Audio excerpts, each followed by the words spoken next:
Hello मेरे champions, welcome again on your YouTube channel Exam Hut. And dear students, today's topic is related with future indefinite tense. In the previous lecture हमने present and past को complete किया है and आज हम अपने tenses के topic को complete करने वाले हैं. कल हम मिलेंगे इसके PYQs and practice sets के साथ.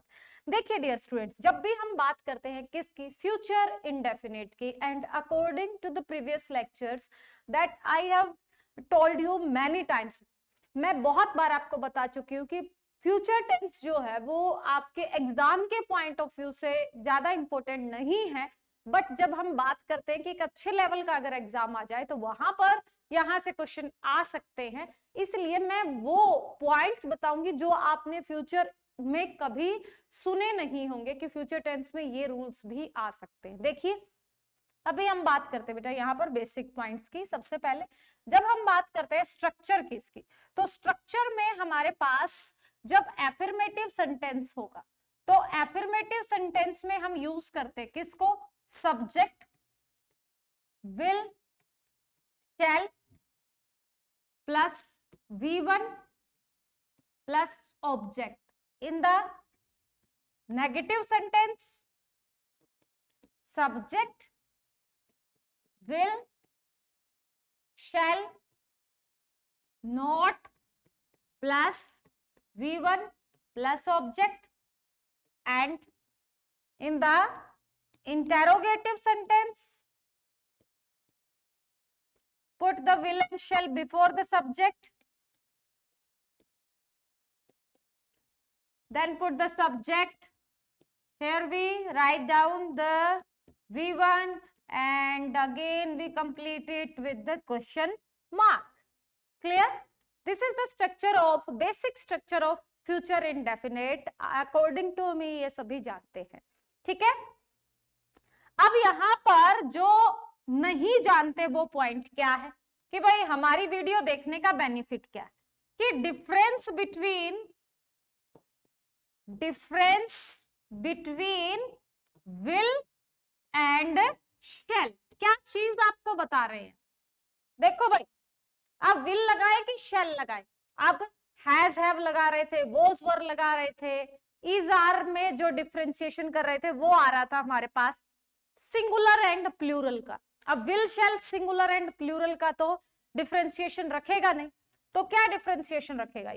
ये आपका डिफरेंशिएशन रखेगा. देखिए यहां पर हम डिफरेंशिएशन करेंगे बेटा. जब आप इनका डिफरेंशिएशन करते हैं तो आपको first person, second person, third person की नॉलेज होना जरूरी है, ठीक है भाई. आपके पास फर्स्ट पर्सन में क्या आता है? आई और वी. एंड सेकंड और थर्ड पर्सन में क्या आता है? You, he, she, it and they. इनको आप किस में कंसीडर करते हो? इनको आप कंसीडर करते हो सेकंड पर्सन में, इनको आप कंसीडर करते हो फर्स्ट पर्सन में.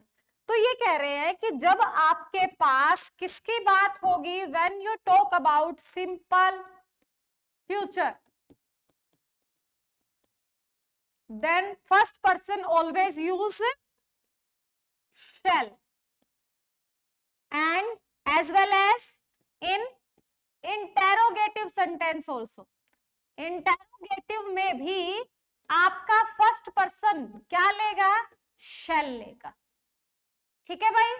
कहने का मतलब क्या हुआ? सिंपल सी बात है. देखिए जब आपके पास सिंपल फ्यूचर इंडिकेशन वर्ड है, ठीक है, सिंपल फ्यूचर इंडिकेशन वर्ड है, ठीक है भाई, सिंपल फ्यूचर इंडिकेशन वर्ड है और इसके साथ साथ आपके पास सेंटेंस जो है वो सिंपल फ्यूचर ना होते हुए, इंडिकेशन वर्ड ना होते हुए भी इंटेरोगेटिव सेंटेंस आ गया, तो आपको क्या यूज करना है?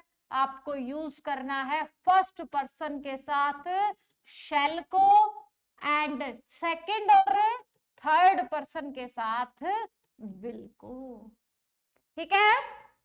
ये चीज ध्यान रखनी है. कैसे? एक एग्जाम्पल से समझते हैं. आई शैल गो देयर टुमारो. क्या आ गया अपने पास सेंटेंस के लास्ट में? टुमारो। फ्यूचर इंडिकेटिंग वर्ड आ गया आपके पास, एडवर्ब आई हमारे पास। यहां पर क्या है हमारे पास? फर्स्ट पर्सन, तो हमने क्या यूज कर दिया यहां पर? शेल को। अब इसी का shall I join the class. यहां पर हमारे पास कोई इंडिकेशन वर्ड नहीं था, बट हमारे पास इंटेरोगेटिव सेंटेंस आ गया एंड फर्स्ट पर्सन आ गया, तो भी हम किसको कंसीडर करेंगे? तब भी हम कंसीडर करेंगे हमारे शेल को। क्लियर? इसके अपोजिट क्या है बेटा? ये पॉइंट भी याद रखना। इफ देयर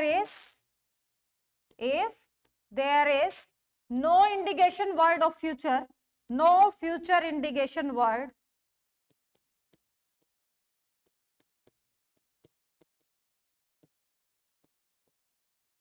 but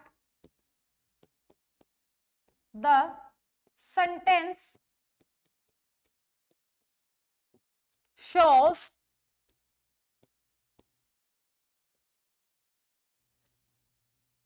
promise,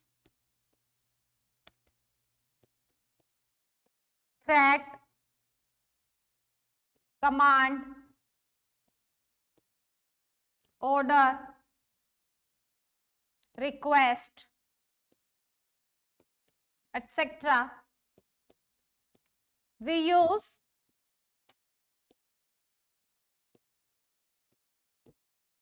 क्या हो जाएगा भाई हमारे पास?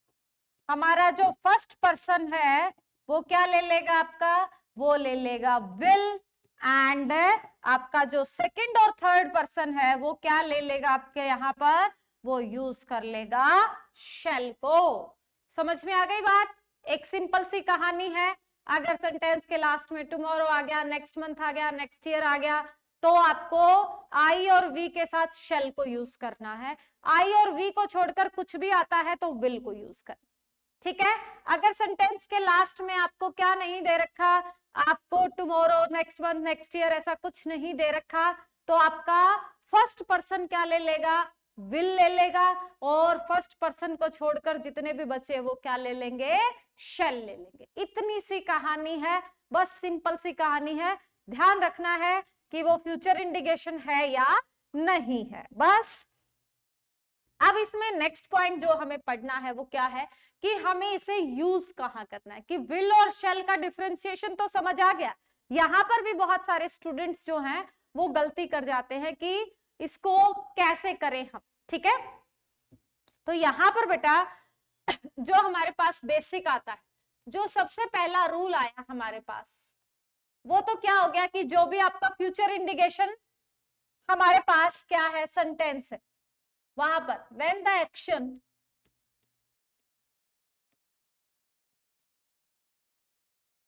is going on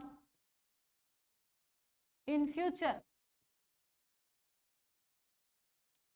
जब आपका एक्शन किसमें होने वाला हो? फ्यूचर में होने वाला हो। For example,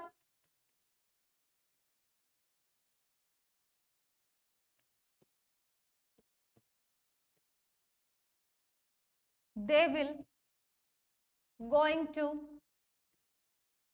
Delhi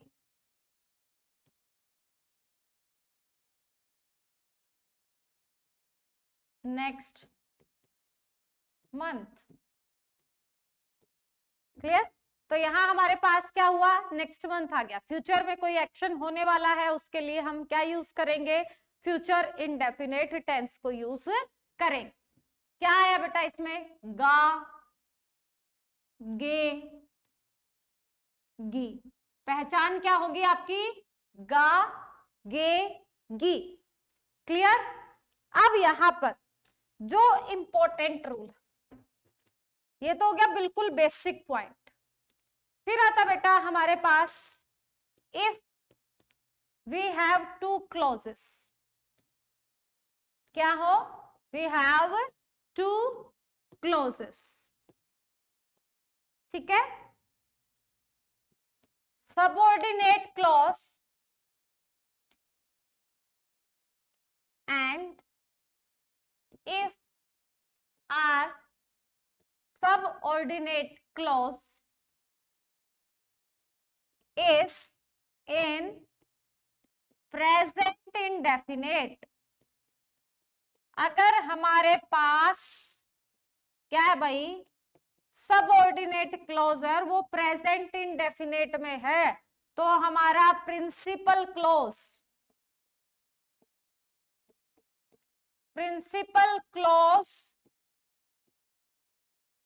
always use in simple future.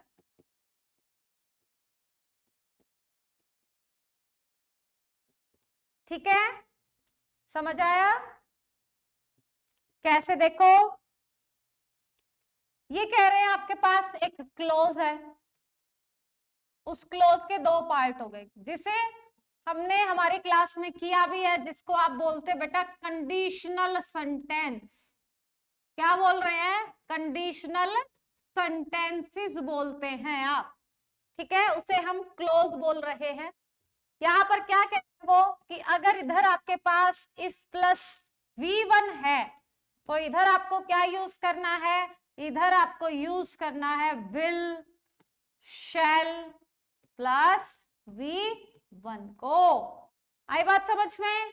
तो ये हमारा क्या हुआ? सेकंड रूल हुआ।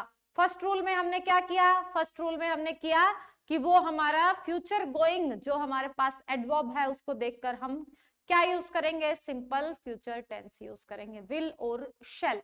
Will is used for threat, command, promise, order in first person, और अगर आपके पास फ्यूचर इंडिकेशन है तो फर्स्ट पर्सन आपका शैल लेगा। और जो अगर प्रिंसिपल क्लोज आपका विल शैल में है तो कंडीशनल आपका V1 लेगा, और अगर कंडीशनल सेंटेंस V1 में है तो फ्यूचर जो प्रिंसिपल क्लोज है आपका वो फ्यूचर टेंस लेगा। अब इसके बाद मैं बताना चाहूंगी आपको मोस्ट इंपॉर्टेंट, जो बच्चा बहुत एनडीए की तैयारी कर रहा है, एसएससी सीजीएल की प्रिपरेशन कर रहा है, या फिर कोई भी बैंकिंग पीओ की प्रिपरेशन कर रहा है, उनके लिए ये बहुत इंपॉर्टेंट है, मोस्ट इंपॉर्टेंट है, थोड़ा सा हाई लेवल का है।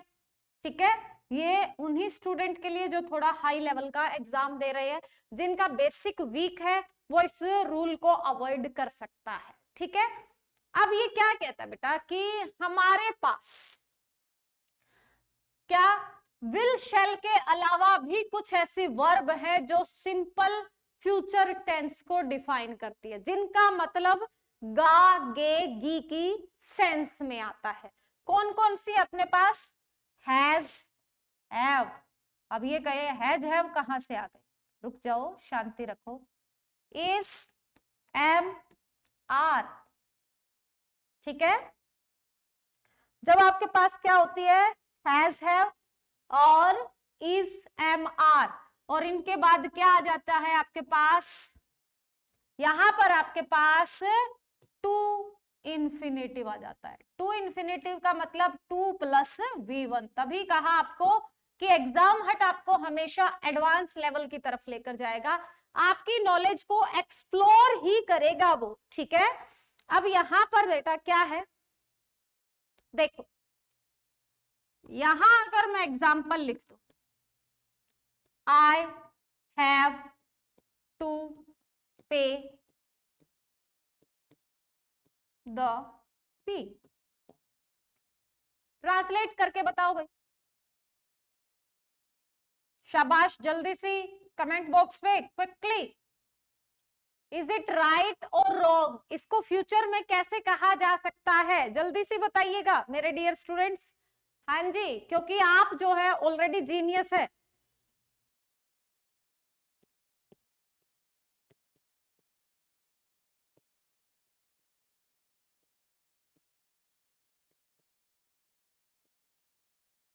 देखो भाई, हमने यूज किया यहां पर,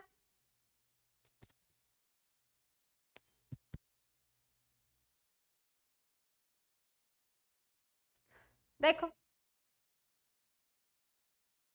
जैसे आपके लिए लिख दू एक, you are to prepare for the exam. देखो फर्स्ट सेंटेंस क्या कह रहा है हमारा, I have to pay the fee, मुझे फीस पे करनी होगी, गागेगी बोला था मैंने भाई। He is to come to Patna, वह पटना आने वाला है, मतलब आने वाले टाइम के बारे में बता रहे हैं, अपकमिंग टाइम के बारे में बता रहे हैं।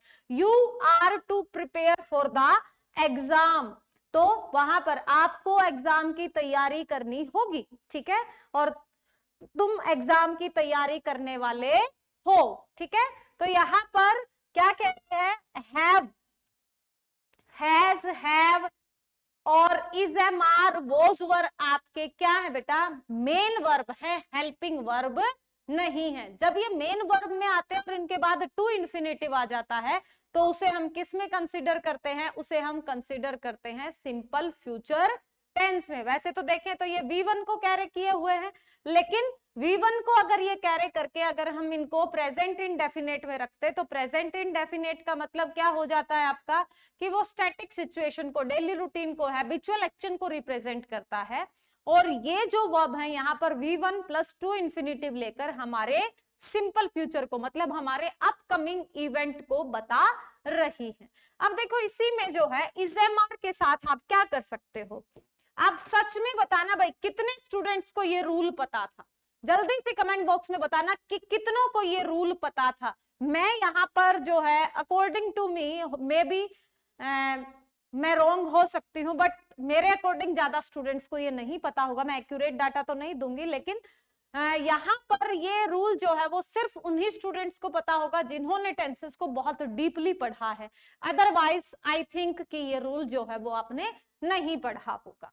तो यहाँ पर क्या है देखो, इस एम आर के साथ अबाउट आ जाए या इस एम आर के साथ गोइंग आ जाए, ठीक है, और उसके बाद टू इन्फिनेटिव मिल जाए, ठीक है। यहां तो क्या है हमारा रूल कि एम के जस्ट बाद जो है आपको 2 + V1 मिल रहा है, ठीक है।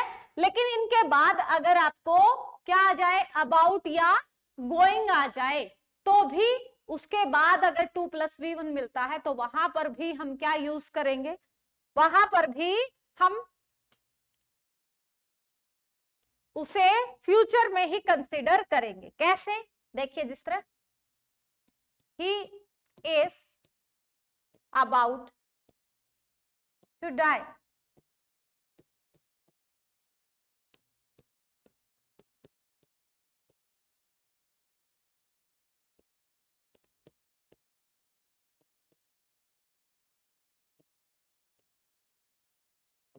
अब यहां कहें इस टेंस को देखकर हमें क्या लगेगा, इस टेंस को देखकर लगेगा कि ये प्रेजेंट कॉन्टिन्यूअस है, लेकिन आगे आपको क्या देखना है, टू इन्फिनेटिव देखना है। एंड टू इन्फिनेटिव देखकर जो है आपको इसे क्या समझना है कि ये आपका सिंपल फ्यूचर टेंस है।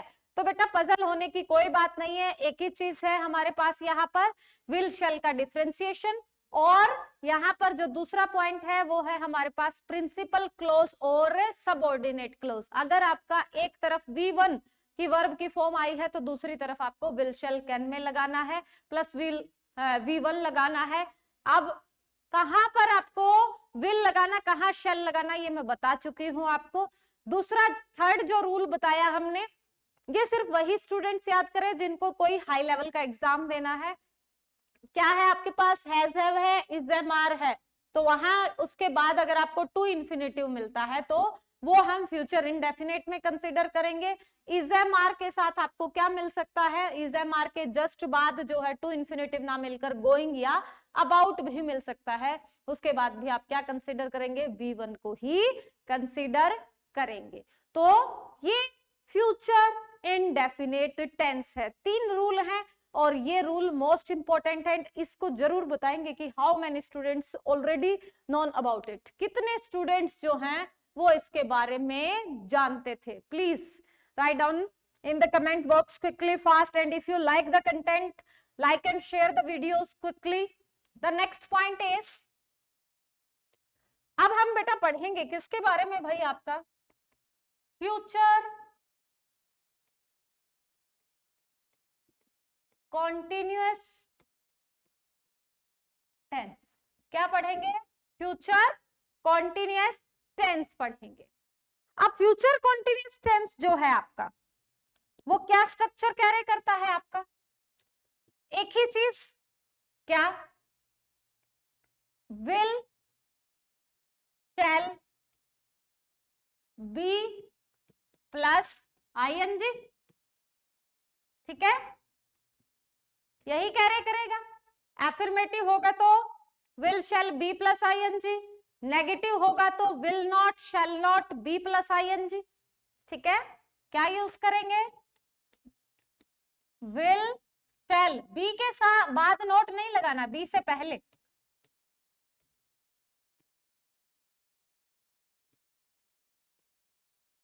And in the interrogative sentence put the helping verb. Sorry, यहां सिर्फ मैं आपको सब्जेक्ट ऑब्जेक्ट नहीं बता रही हूं, यहां दोनों के आगे सब्जेक्ट लगेगा।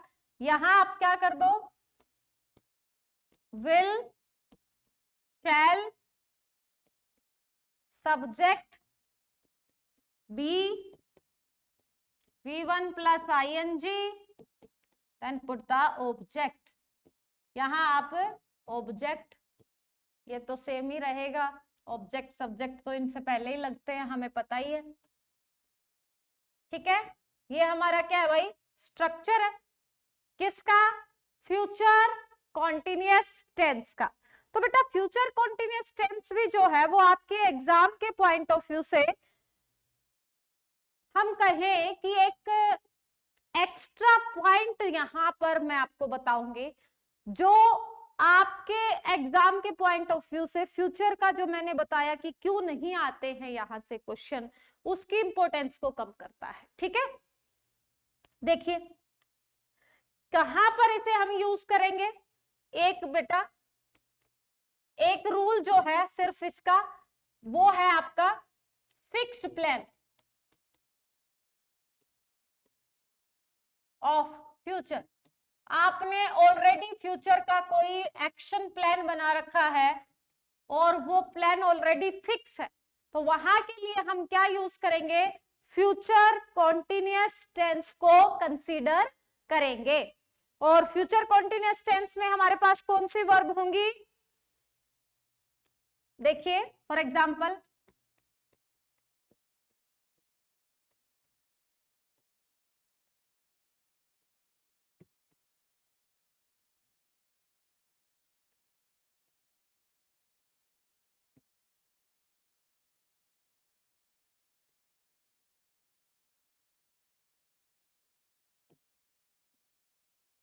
तो यही सेंटेंस जो है वो हमने फ्यूचर इंडेफिनेट में भी यूज किया था, लेकिन यहां पर जो है एक डिफरेंशिएशन आपको देखना पड़ेगा कि मैंने लिखा है कि फिक्स्ड फ्यूचर प्लान, मतलब जब आपका टाइम जो है फ्यूचर के लिए ऑलरेडी एडजस्ट है और आप कहें कि आप उसे किसी सर्कमस्टांसेस में चेंज नहीं करेंगे, वहीं पर हम सिंपल फ्यूचर को यूज करते हैं। I shall be meeting, sorry, will be going आएगा। I shall be meeting with DC tomorrow। तो यहां पर आपकी मीटिंग जो है वो ऑलरेडी क्या है? फिक्स्ड है। तो जब आपकी ऑलरेडी जो मीटिंग फिक्स है तो उसको हम किसमें कंसीडर कर रहे हैं? उसको हम कंसीडर कर रहे हैं future perfect, sorry, future continuous tense में।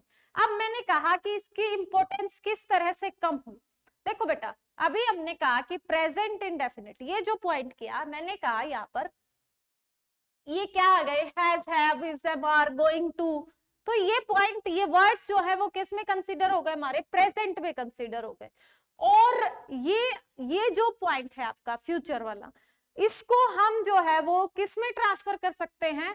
इसको हम ट्रांसफर कर सकते हैं प्रेजेंट इंडेफिनिट में। हमें बताया गया कि हमारा एक रूल कहता है, कुछ एक्सेप्शन रूल्स मैंने आपको करवाए थे, कि आपका जो फ्यूचर पर इनडेफिनेट है उसे आप प्रेजेंट परफेक्ट के साथ रिप्लेस कर सकते हैं, या फिर आपका जो फिक्स्ड प्लान है उसे भी आप प्रेजेंट इंडेफिनिट के साथ रिप्लेस कर सकते हैं। तो जब हमारा फ्यूचर टेंस रिप्लेस हो सकता है प्रेजेंट इंडेफिनिट के साथ, तो कॉम्पिटिटिव एग्जाम में इसकी क्या हो जाती है, वैल्यू थोड़ी कम हो जाती है। अब बात आती है कि हमारे पास जो है वो क्या है, हमारे पास हम कहे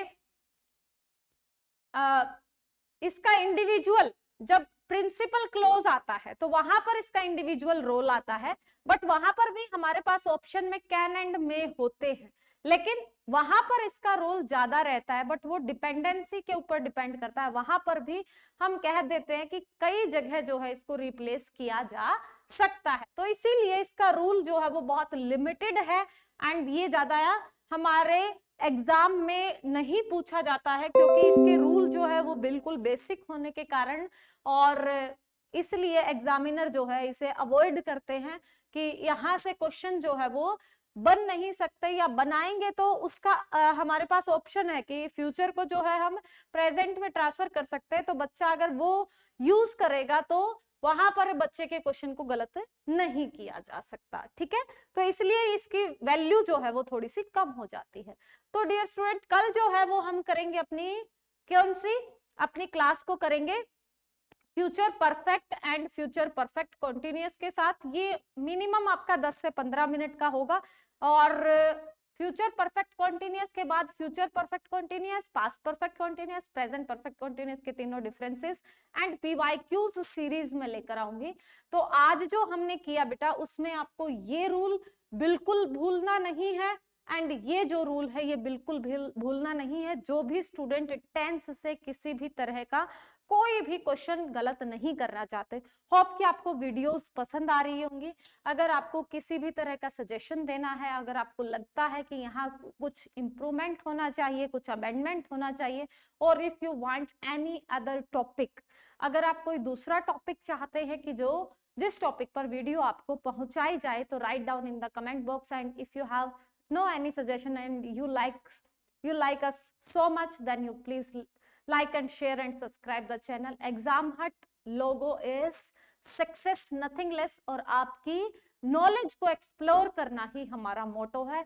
सो होप कि आप इसी तरह से हमारे साथ जुड़े रहेंगे। Till then, stay home, stay safe and keep watching. Thanks a lot dear students.